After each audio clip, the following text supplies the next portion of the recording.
오늘 설교는 성경 구절을 여러분들에게 좀 소개하면서 말씀을 전하고자 합니다.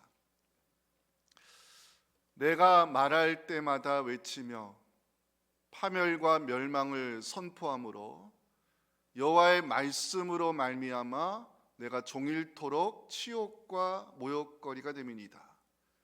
내 생일이 저주를 받았다면, 나의 어머니가 나를 낳던 날이 복이 없었다면, 어찌하여 내가 태에서 나와서 고생과 슬픔을 보며 나의 날을 부끄러움으로 보내는가 하니라. 누가 한 말인지 아시죠? 눈물의 선지자 예레미야가 하나님께 호소하는 말입니다. 하나님께서 전하기로 하신 그 회개와 심판에 대한 말씀을 선포했을 때 남유다 사람들 선지자를 냉대했고요, 그가 전하는 무거운 메시지에 귀를 기울이지 아니하였고 심지어 선지자를 구덩이에 던지기까지 했을 때 예레미야 절망감을 느끼고 하나님 앞에 엎드려 호소하는 말입니다. 두 번째 구절입니다. 자기 자신은 광야로 들어가 하룻길쯤 가서 한 로뎀나무 아래에 앉아서 자기가 죽기를 원하여 이르되 여호와여 넉넉하오니 지금 내 생명을 거두시옵소서. 나는 내 조상들보다 낫지 못하니이다. 누가 한 말인지 알고 계시죠? 엘리야가 아합과 이세벨의 추격을 피해 도망 다닐 때 하나님 지금 내 생명을 거두어 가시기를 바라는 엘리야의 절망이 담긴 기도입니다. 마지막 성경 구절입니다. 까닭없이 나를 미워하는 자가 나의 머리털보다 많고 부당하게 나의 원수가 되어 나를 끊으려 하는 자가 강하였으니 내가 빼앗지 아니한 것도 물어주게 되었나이다. 내가 곡하고 금식하였더니 그것이 도리어 나의 욕이 되었으며 내가 굵은 벼로 내 옷을 삼았더니 내가 그들의 말거리가 되었나이다. 이것은 다윗이 그 대적자들의 모함과 위협, 시기와 질투 가운데 너무나도 마음이 힘들어서 하나님께 그 사정을 아뢰는 다윗의 기도입니다. 우리가 알고 있는 위대한 믿음의 선진들이죠. 눈물의 선지자 예레미야, 엘리야, 다윗, 모두 다 성경이 인정하는 믿음의 선진들인데 이들이 하나님 주신 사명을 감당할 때 좌절과 절망, 낭심과 두려운 상황을 많이 경험했다는 것 성경이 증거하고 있습니다. 우리가 인생 살아가면서 감당할 수 없는 문제의 벽을 만나면 보게 되는 것이 우리의 연약함과 한계인데요, 그 연약함과 한계를 보면서 좌절하게 되고 낙심하게 되며 자신감의 상실을 느낄 수밖에 없습니다. 내가 가지고 있는 작은 힘으로 문제를 해결해 보려 하지만 문제는 또 다른 문제를 낳고 문제의 늪으로 빠지게 될 때 우리는 인생의 두려움을 느끼게 됩니다. 그런데 성도 여러분, 너무 좌절하지 마시기 바랍니다. 너무 두려워하지 마시기 바랍니다. 선지자로 부름받은 것을 후회할 정도로 힘들어하던 예레미야에게 하나님은요 희망의 말씀을 들려주십니다. 예레미야 39장 17절 18절을 같이 한번 읽어볼까요? 시작. 여호와의 말씀이니라. 내가 그날에 너를 구원하리니 네가 그 두려워하는 사람들의 손에 넘겨지지 아니하리라. 내가 반드시 너를 구원할 것인즉 네가 칼에 죽지 아니하고 네가 노략물같이 내 목숨을 얻을 것이니 이는 네가 나를 믿었음이라. 여호와의 말씀이니라 하시더라. 힘들어하는 선지자를 위로하시는 하나님의 말씀입니다. 엘리야가 자신의 생명을 거두려고 호소했죠. 근데 하나님 그 선지자에게 뭐라고 말씀하시냐면 내가 이스라엘 가운데 바알에게 무릎 꿇지 아니한 7,000명을 남겨두었다는 희망의 말씀을 들려주십니다.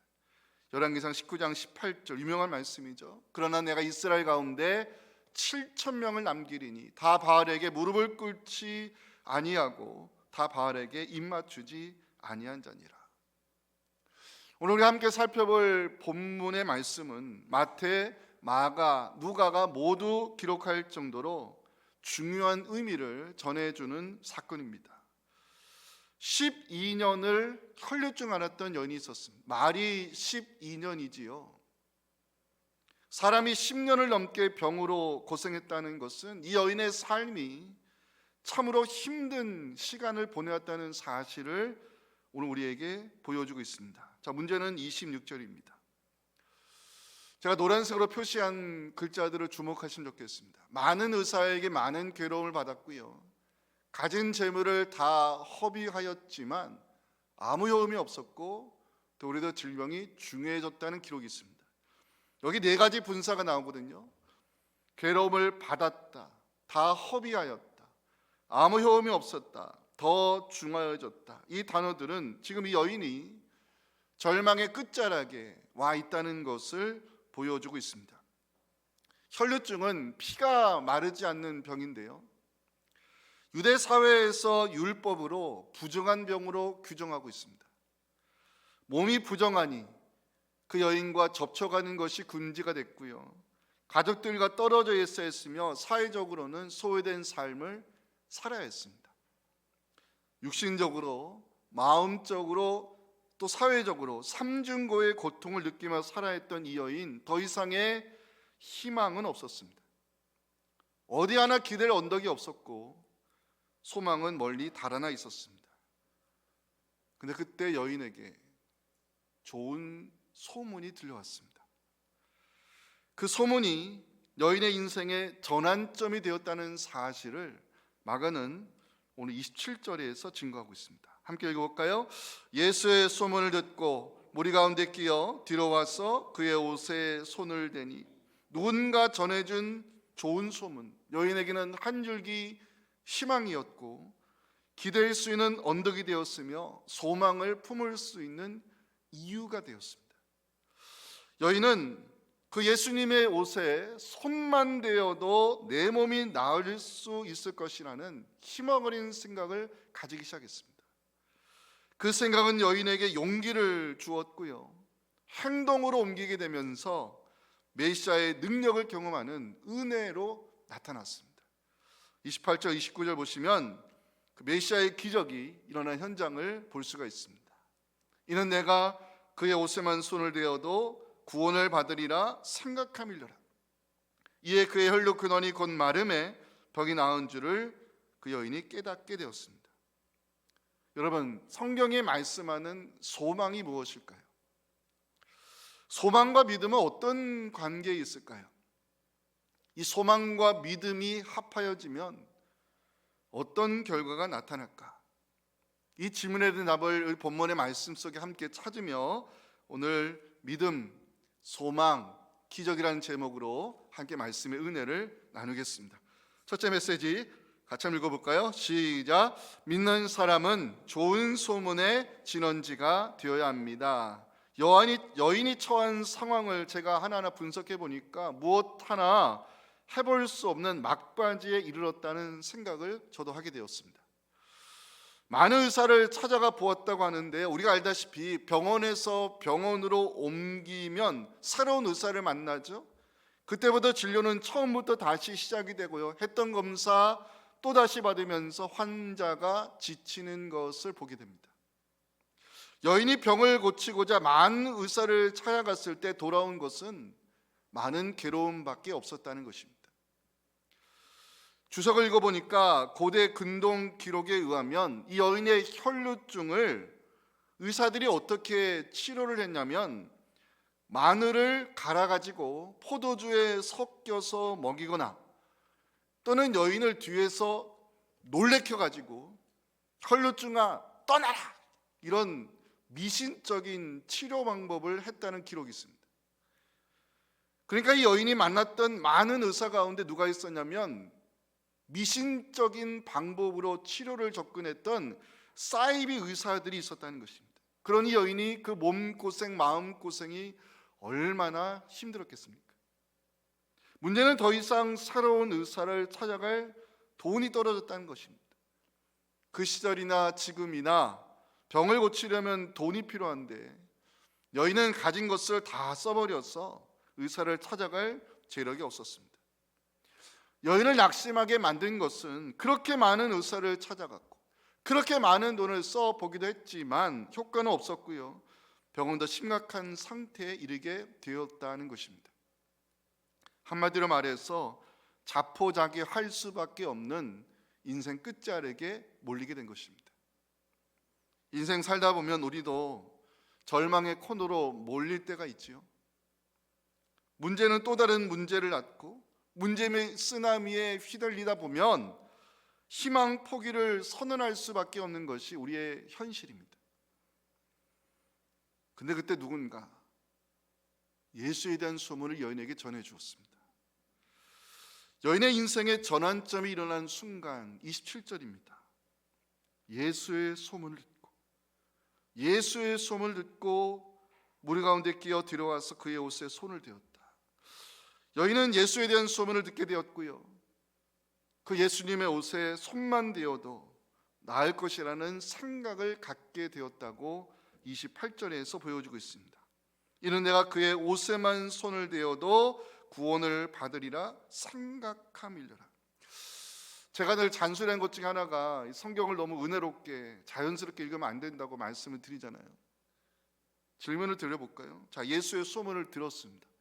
이거는 누가 해줄 수 있는 일이잖아요. 근데 예수님의 옷에 내가 손만 대어도 병이 나을 것이라는 생각을 이 여인이 어떻게 갖게 됐을까요? 그거 생각해 보신 적 있습니까? 그러니까 누군가 예수에 대한 소문을 전해준 것까지는 오케이. 근데 예수님의 옷에 손만 대어도 나는 나을 수 있다, 이 생각을 어떻게 했냐는 것입니다. 그래서 제가 자료를 좀 찾아봤습니다. 마가복음 3장 10절에 이 궁금증이 풀리게 됐습니다. 이미 그 전에 예수님이 많은 사람을 고쳐주셨고요. 그 병으로 고생하는 사람들이 예수를 만지고자 하여 몰려왔다는 기록이 있습니다. 아마 이 이야기를 들었던 것 같습니다. 그 예수님의 몸에 손만 대어도, 그 예수님의 몸에 걸친 옷만 만져도 병이 나을 수 있다는 생각을 아마 이 자료를 통해서 여인이 갖게 되었다는 것입니다. 결과적으로 여인은 누군가 전해준 소문을 통해서 예수님의 그 능력을 알게 되었고, 그의 옷에 손만 대어도 질병의 문제가 해결될 것이라는 생각을 갖게 되었으며, 그 생각을 행동으로 옮겼을 때 치유의 기적이 나타나게 되었습니다. 그 기적의 시작이 어디라고요? 27절입니다. 누군가 전해준 예수에 대한 소문, 이게 기적의 시작이었습니다. 그래서 저는 27절을 묵상하면서 우리를 향한 메시지를 깨닫게 됐습니다. 믿는 사람은 좋은 소문의 전달자가 되어야 한다는 것입니다. 제가 언젠가 주일 설교 시간에 말씀드린 적이 있죠. 나쁜 소문은 주변을 병들게 만들지만 좋은 소문은 사람을 살리는 능력이 있다는 것입니다. 이거 꼭 기억해 주세요. 여인은 절망적인 상황에 몰리고 있었어요. 인생 끝자락에 서 있는 이 여인이 희망의 생각을 갖게 된 것은 누군가 전해준 좋은 소문 때문이었습니다. 그 소문은 예수 그리스도에 대한 좋은 소식이었고요, 여인에게는 복음이 들려온 것입니다. 우리가 살아가면서 정말 조심해야 될 것이 있는데 말을 옮길 때입니다. 좋은 말을 옮기는 사람이 있는가 하면 소위 말해서 주변을 병들게 하는 안 좋은 말을 옮기는 사람이 있습니다. 좋은 소문을 옮기는 것이 얼마나 중요한 일인가, 제가 성경의 사건을 하나 예로 들겠습니다. 열왕기하 7장에 나오는 사건인데요, 아람왕 베나닷이 대규모의 군대를 조직해가지고 북이스라엘을 치고자 군사를 이끌고 올라와서 그 수도인 사마리아를 에워싼 적이 있습니다. 전략은 물자 공급을 끊어가지고 사마리아에 있는 북이스라엘 사람들을 굶게 만들면 자동적으로 항복할 것을 기대했습니다. 실제로 사마리아에 있는 사람들 물자 공급이 끊기니까요, 물가가 폭등하게 됐고 급기야 순서를 정해가지고 자식을 삶아 먹는 비극적인 상황까지 발생했습니다. 이런 어려운 속에서 하나님의 선지자 엘리사는요, 좋은 소식을 사람들에게 전합니다. 열왕기하 7장 1절, 엘리사가 이르되 여호와의 말씀을 들을지어다. 여호와께서 이르시되 내일 이맘때에 사마리아 성문에서 고운 밀가루 한 스와를 한 세겔로 매매하고 보리 두 스와를 한 세겔로 매매하는 일이 일어날 것이다. 예전으로 돌아갈 것이란 말씀입니다. 엘리사는 말씀에 근거하여 사람들에게 희망적인 소식을 전해 주었고, 다음 날이 됐을 때 정말 그 엘리사의 말대로 기적이 일어났습니다. 열왕기 7장 6절 7절 보시면 하나님이 이제 일하시는 장면이 나오는데요. 이는 주께서 아람 군대로 병거 소리와 말소리와 큰 군대의 소리를 듣게 하셨으므로 아람 사람이 서로 말하기를 이스라엘 왕이 우리를 치려하여 헷사람의 왕들과 애굽 왕들에게 값을 주고 그들 우리에게 오게 하였다 하고 해질 무렵에 일어나서 도망하되 그 장막과 말과 나귀를 버리고 진영을 그대로 두고 목숨을 위해 아람 군사들이 모두 도망가 버렸습니다. 그때 사마리아 성 밖에 거주하던 나병 환자들은 굶어 죽으나 아람 군대에 밟혀 죽으나 죽는 건 매한가지니 가보자 한번 그런 각오로 아람 진영으로 갔습니다. 가보니 군사들은 모두 도망가 버렸고 텅 비어있는 현장을 보게 된 이 나병 환자들은 사마리아 사람들에게 달려가서 좋은 소식을 전하는 장면이 열왕기 7장 9절에 기록이 되어 있습니다. 함께 읽겠습니다. 시작. 나병 환자들이 그 친구에게 서로 말하되 우리가 이렇게 해서는 아니 되겠도다. 오늘 아름다운 소식이 있는 날이거늘 우리가 침묵하고 있도다. 만일 밝은 아침까지 기다리면 별이 우리에게 미칠지니 이제 떠나 왕궁에 가서 알리자고. 제가 새생명 축제 준비 기간이 되면 늘 묵상하는 말씀 중 하나 이것입니다. 좋은 소식을 전하는 전달자, 이게 우리의 역할입니다. 사랑하는 성도 여러분, 좋은 소식을 전하시는 여러분들 되시기 바랍니다. 좋은 소문은 사람을 살리는 능력이 있지만 나쁜 소문은 주변을 병들게 한다는 메시지를 기억하시고 좋은 소식의 전달자 되어서 많은 사람들을 살려나가는 우리 모두가 될 수 있기를 주님의 이름으로 축원합니다. 두 번째 메시지 한번 같이 읽겠습니다. 시작. 믿는 사람은 최악의 상황에서도 주님이 하실 수 있다는 생각을 가지고 있어야 합니다. 제가 한번 읽을 때 마음속으로 따라 읽어주세요. 믿는 사람은 최악의 상황에서도 주님이 하실 수 있다는 생각을 가지고 있으라고 오늘 본문 우리에게 결론의 메시지를 들려줍니다.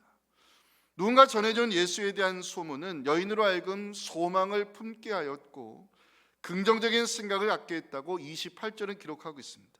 이는 내가 그의 옷에만 손을 대어도 구원을 받으리라 뭐라고요? 생각했다는 것입니다. 여기 중요한 단어가 등장하죠. 생각이란 단어입니다. 생각은 우리가 살아가면서 대단히 중요하게 다뤄야 될 단어입니다. 부정적인 생각을 하면 불평과 원망의 말이 나오게 되어 있습니다. 안 좋은 생각을 하면 할 수 있는 일이 보이지 않습니다. 하지만 긍정적인 생각을 하면 용기가 생기고 할 수 있는 일이 보이기 시작합니다. 좋은 생각을 하면 기대감이 생기고 소망을 품게 된다는 것입니다. 어떤 생각을 가지느냐에 따라 인생의 자세가 달라지고 방향이 결정되며 결과가 달라지는 것, 생각이 가지고 있는 가치입니다. 여인이 결과적으로 치유의 기적을 경험하고 질병의 매임에서 노임을 받는 것은 그 시작은 생각이었습니다. 주님의 옷자락에 손만 대어도 내 병이 나을 것이라는 긍정적인 생각, 그 생각은 여인에게 소망이 되었고요, 주님의 능력을 신뢰하는 믿음이 되었습니다. 설교 준비하면서 마가복음 5장 전체에 기록된 세 가지 사건을 다시 한번 보게 되었습니다. 마가복음 5장에는요, 거라사에 귀신 들린 청년, 혈류증을 앓았던 여인, 회당장의 그 야이로의 병든 딸, 세 가지 사건이 기록되어 있습니다.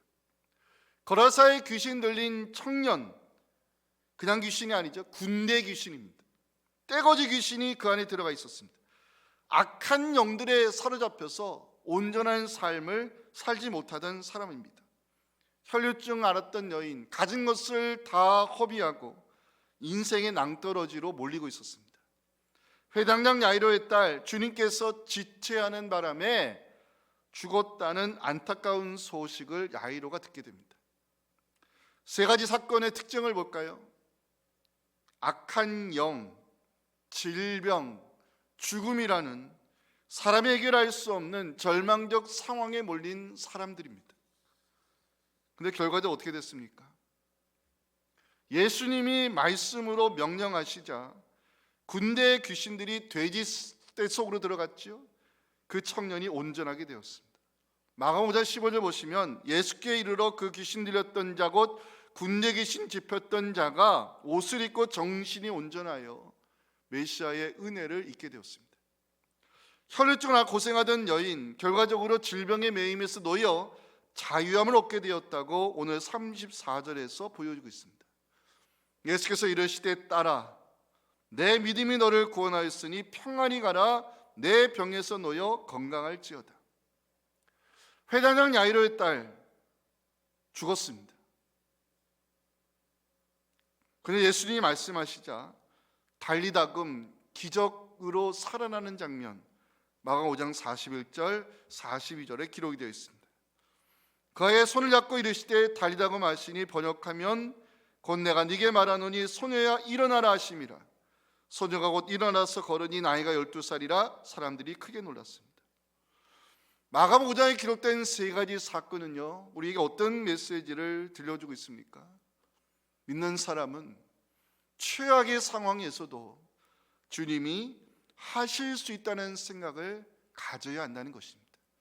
이걸 오늘 나에게 주시는 말씀으로 받으셨으면 좋겠습니다. 주님이 하실 수 있다는 생각, 우리에게는 소망을 품어야 될 이유이고 믿음의 근거입니다. 성경학자들은 소망과 믿음을 함께 가는 두 바퀴로 보고 있습니다. 다시 말씀드리지만 주님이 하실 수 있다는 긍정적인 생각은 우리가 품어야 될 소망이 되고 끝까지 붙잡아야 될 믿음의 근거입니다. 여인이 주님의 옷자락에 손만 대어도 나을 수 있다는 생각을 가지고 행동으로 옮겼을 때 어떤 결과로 돌아왔습니까? 첫 번째 은혜입니다. 근본적 치유가 일어났다는 것입니다. 자, 29절 봐주세요. 이에 그의 혈루 근원이 곧 마름에 병이 나은 줄을 몸에 깨달으니라. 이 근원이라는 단어는요, 헬라어로 샘, 우물이란 뜻인데 혈루 근원이 마르게 되었다는 것은 출혈이 멈추었다는 뜻입니다. 근본적인 치유가 이 여인의 몸에 일어났다고 성경이 증거하고 있습니다. 암투병 하시는 환우분들 가운데 걱정하시는 것이 있죠? 재발입니다. 암이 어느 정도 치료가 되어도 정기적으로 검진을 받는 것은 이 암은 재발의 성격을 가지고 있기 때문입니다.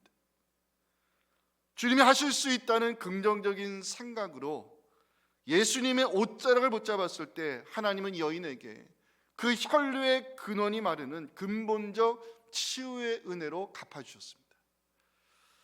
저는 이 은혜, 이 기적 같은 일이 우리 교회 사랑하는 환우들에게도 동일하게 일어나기를 주님의 이름으로 축복합니다. 두 번째, 이 여인에게 용했던 은혜는 하나님 가족의 선언입니다. 주님은 그 여인을 만나고 싶어 했습니다. 왜냐? 주님이 여인에게 해주고 싶은 일이 있었기 때문입니다.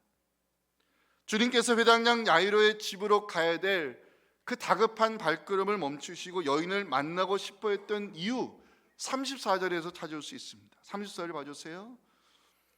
주님은 그 여인을 딸이라고 부르셨습니다. 딸아, 딸아.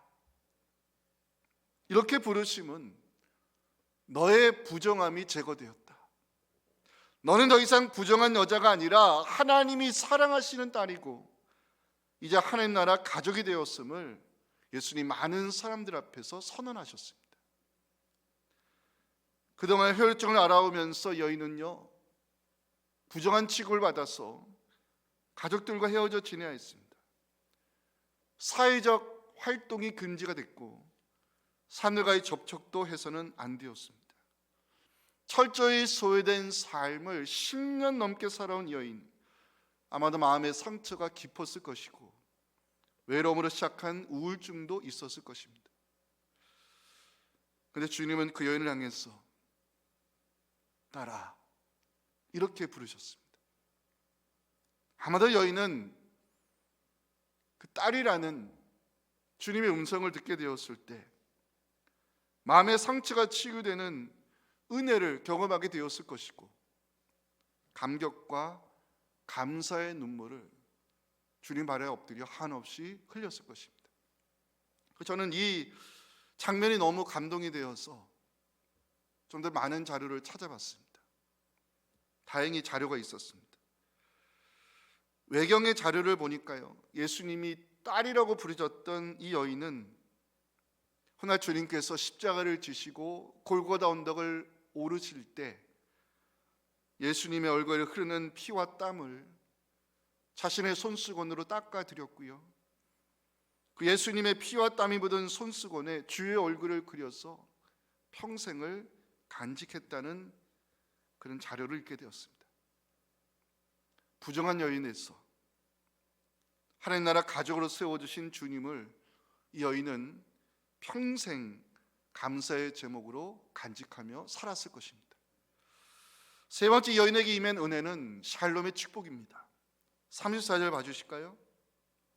예수님께서 여인을 향해 내 믿음이 너를 구원하였으니 평안히 가라 말씀하셨습니다. 평안히 가라. 헬라어 원문으로 찾아보니까요, 절 봐주세요. 평안 속으로 들어가라, 이런 뜻이었습니다.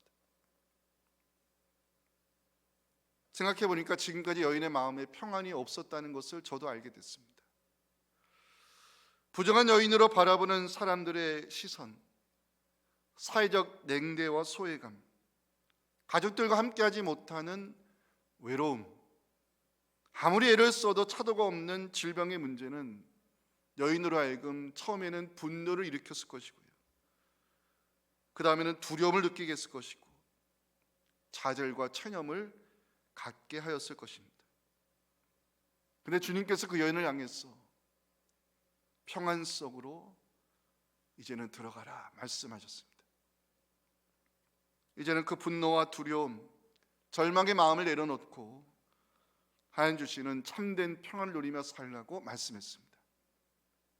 여러분, 우리가 알다시피 샬롬, 이 평안의 축복은 민수기 6장 대제사장의 축복 기도문 가운데 마지막으로 등장하는 최고의 복으로 성경은 기록하고 있습니다.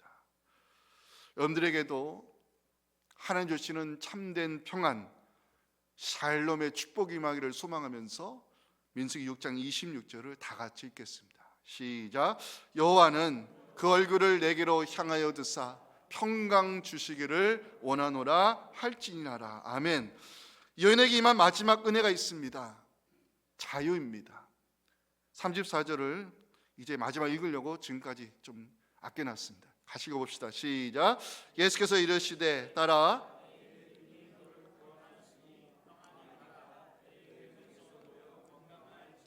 내 병에서 놓여 건강할지어다. 병이란 단어를 주목하셔야 됩니다. 이 병은 헬라어로 마스티고스, 채찍이라는 뜻입니다. 예수님은 이 여인이 안고 있는 혈류증을 단순한 질병의 문제가 아니라 사탄의 채찍으로 해석하셨습니다.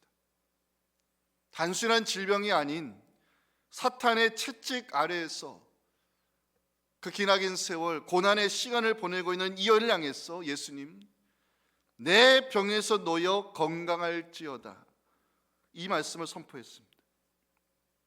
저는 이 장면을 묵상하면서 사탄의 얽매임에서 우리를 자유하게 하시는 분은 오직 예수님밖에 없다는 복음을 다시 한번 확인하게 되었습니다. 그 이유는 우리가 믿는 예수님은 강한 자이기 때문입니다. 마가복음 3장 27절을 우리 모두의 고백으로 같이 읽었으면 좋겠습니다. 시작. 사람이 먼저 강한 자를 결박하지 않고는 그 강한 자의 집에 들어가 시간을 강탈하지 못하리니 결박한 후에야 그 집을 강탈하라. 이 말씀을 하신 분은, 또 이 말씀을 하실 수 있는 분은 강한 자 되시는 예수님밖에 없습니다. 설교 준비하면서 책을 읽는 가운데 제 가슴에 와닿는 한 줄의 글이 있었습니다. 한번 보실까요? 자유는 믿는 자에게 주시는 선물이며 강한 자 되시는 예수님만이 하실 수 있는 사역이다. 저는 이 글에 공감이 됐습니다. 사랑하는 성도 여러분, 재정의 문제, 질병의 문제, 관계의 문제, 우리를 힘들게 하는 얽매의 문제 주님께 맡기시기 바랍니다. 예수님께서 말씀의 권능과 메시아의 능력으로 그 모든 얽매임을 풀어주사 우리를 자유하게 하시는 은혜가 우리 모두에게 임하기를 간절히 소망합니다. 이제 말씀을 맺고자 합니다. 오늘 설교 제목을 기억하시고 돌아가셨으면 좋겠습니다. 믿음, 소망, 기적입니다. 예수님은 믿음을 가지고 주의 옷다락장을 붙들었던 여인을 실망시키지 않으셨습니다. 예수님은 그 여인이 품은 소망이 부끄러운 소망 되지 아니하도록 능력 가운데 역사해 주셨습니다. 우리 연약함을 담당하시는 주님께서 우리 얽매임을 풀어주사 자유하게 하시고 질병을 치유하시며 우리의 믿음과 소망이 응답의 기적으로 나타날 것을 확신하시면서 마지막으로 마태복음 8장 16절 17절을 함께 읽겠습니다. 시작. 저물매 사람들이 귀신 들린 자를 많이 데리고 예수께 오거늘 예수께서 말씀으로 귀신들을 쫓아내시고 병든 자들을 다 고치시니 이는 선지자 이사야를 통하여 하신 말씀에 우리의 연약한 것을 친히 담당하시고 병을 짊어지셨도다 함을 이루려 하심이더라. 아멘. 함께 기도하겠습니다.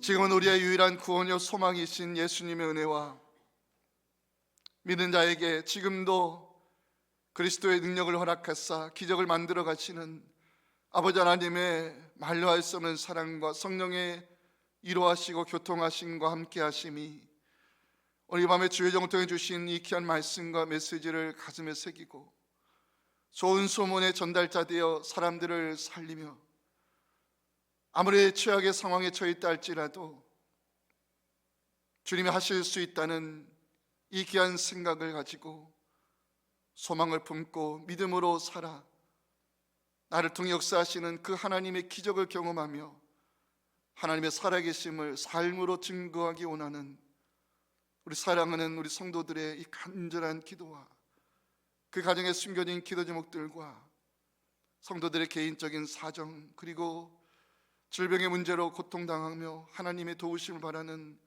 우리 환우들 위해 지금부터 영원토록 함께 하시기를 간절히 축원하옵나이다. 아멘.